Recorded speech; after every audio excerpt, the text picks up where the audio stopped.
For chest lift, our main focus is stabilizing the lower extremity and the pelvis while we practice moving the upper half into a thoracic flexion, spinal flexion. So when we're talking about spinal flexion, we are particularly talking about your rectus abdominis, so that external layer of your core.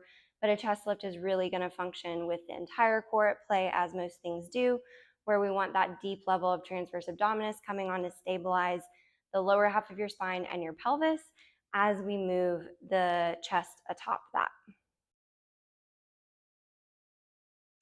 For chest lift, go ahead and lay down on your back, knees bent, feet flat on the floor, hands behind the head with your fingers interlaced and your thumbs pointing down the neck. So you're making a little basket for your head, and you want that little basket to be at the little divot in the back of the skull.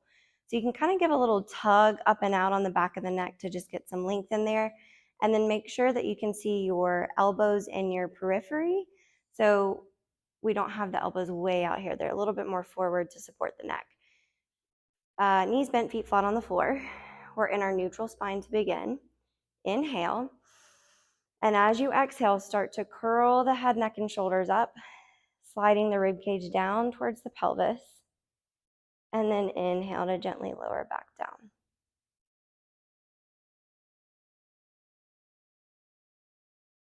Common problems with the chest lift, we have a few things that like to happen quite often.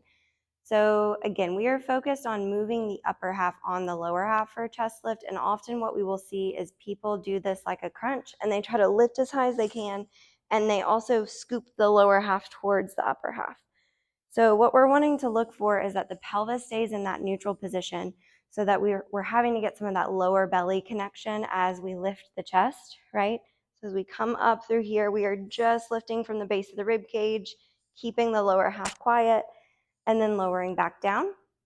And then another thing that we'll see, again, is people will kind of do these as they've done a fitness crunch in the past, where they're often leading with the chin. I like to call this turtleneck, where they're kind of sticking their head out like a turtle. And that's kind of the thing picking them up, or they're crunching their head and neck forward. So the head and neck are really along for the ride in a chest lift, and we are focused on moving from that thoracic spine, which is really the bra line level, and the rib cage, and keeping everything else quiet. And then lastly, checking in with the arms. When we have our elbows way out wide here, it's going to bias people into this flared rib cage. So simply bringing the elbows forward, dropping the shoulders out of the ears, just puts the ribs in a little bit more of a neutral position. So they're already connected, where we have a little bit more access to our core to get us up into that lifted position.